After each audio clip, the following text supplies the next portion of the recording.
Hi ma'am, so I'm going to assess your neurologic identify system. patient using two identifiers by asking her name and birth date or name and medical record number. First, test the cranial nerve 1 olfactory. Second, test the cranial nerve 2 optic. Ask the client to read a newspaper or magazine paragraph to assess near vision. Assess the cranial nerve 3 oculomotor and 4 trochlear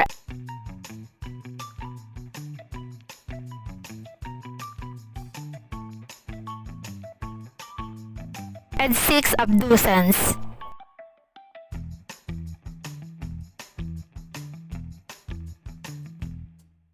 Assess extraocular movements.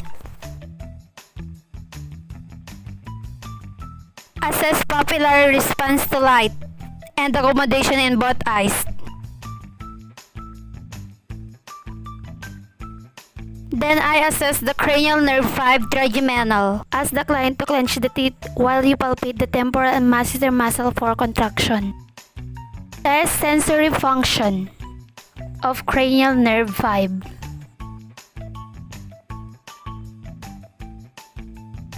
The next, testing corneal reflex. And test the cranial nerve 7 facial. Ask the client to smile, frown and crinkle forehead.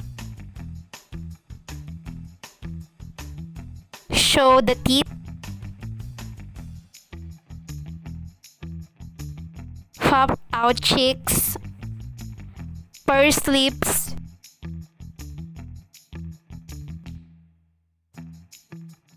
Raise eyebrows.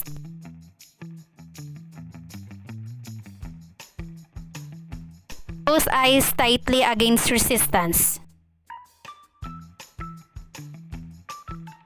Test cranial nerve 8 acoustic and vestibulocochlear.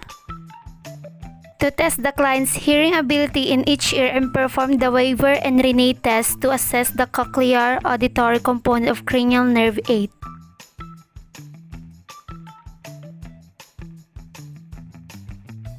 The next, test cranial nerve 9, glossopharyngeal and 10 vagus.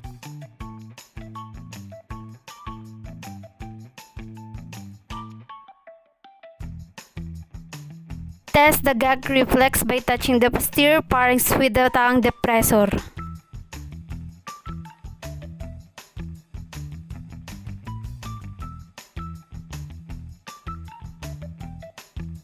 Check the client's ability to swallow by giving the client a drink of water.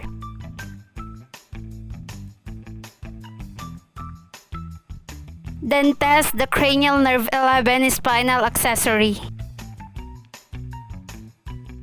Then ask the client to turn the head against resistance to assess the sternocleidomastoid muscles. Then test cranial nerve 12 hypoglossal.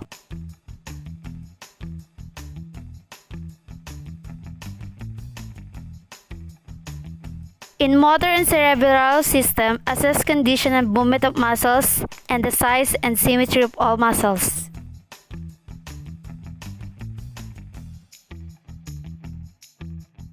Then, evaluate gait and balance. To assess gait and balance, ask the client to walk naturally across the room. Ask the client to walk in heel-to-toe fashion.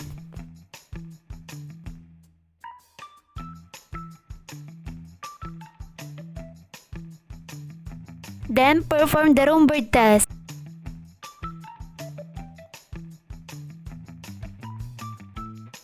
I ask the client to stand on one foot and to bend the knee of the leg the client is standing on. Then I ask the client to hop on that foot. Then, assess the coordination. When testing coordination, the finger to nose. Next, assess rapid alternating movements.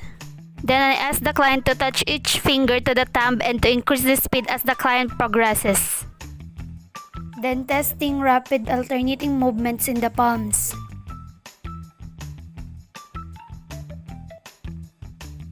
and then perform the heel to shin test.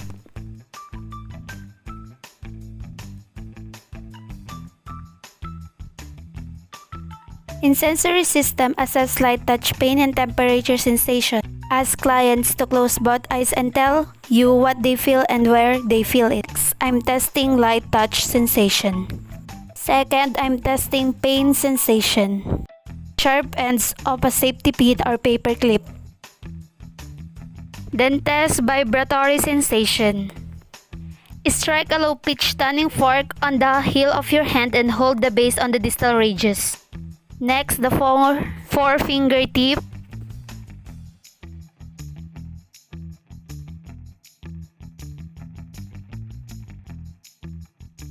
Jaw malleolus. Last, the tip of the great toe.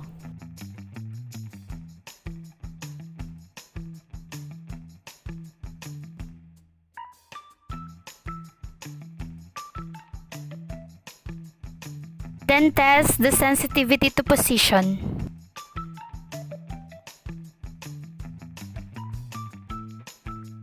Assess tactile discrimination or fine touch.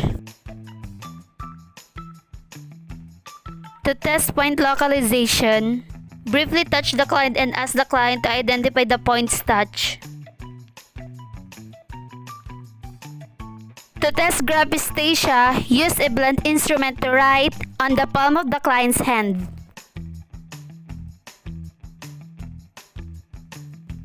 In the two-point discrimination can be determined on the forearm.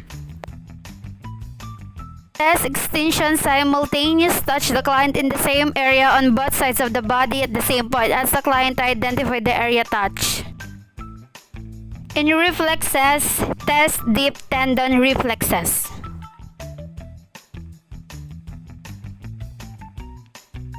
Next, test biceps reflex.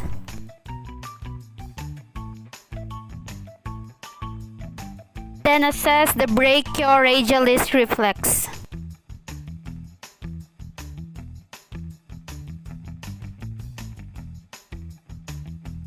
Test also the tricep reflex.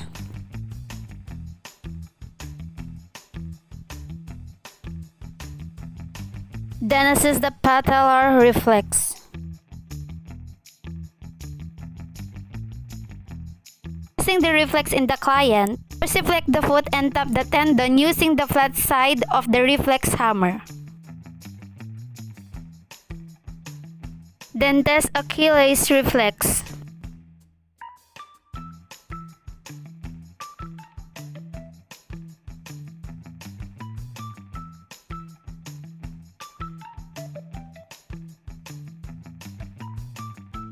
Test ankle conus.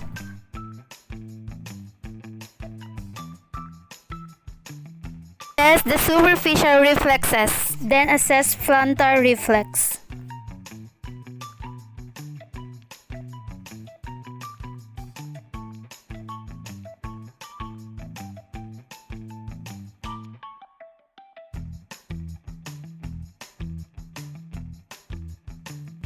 Then test abdominal reflex.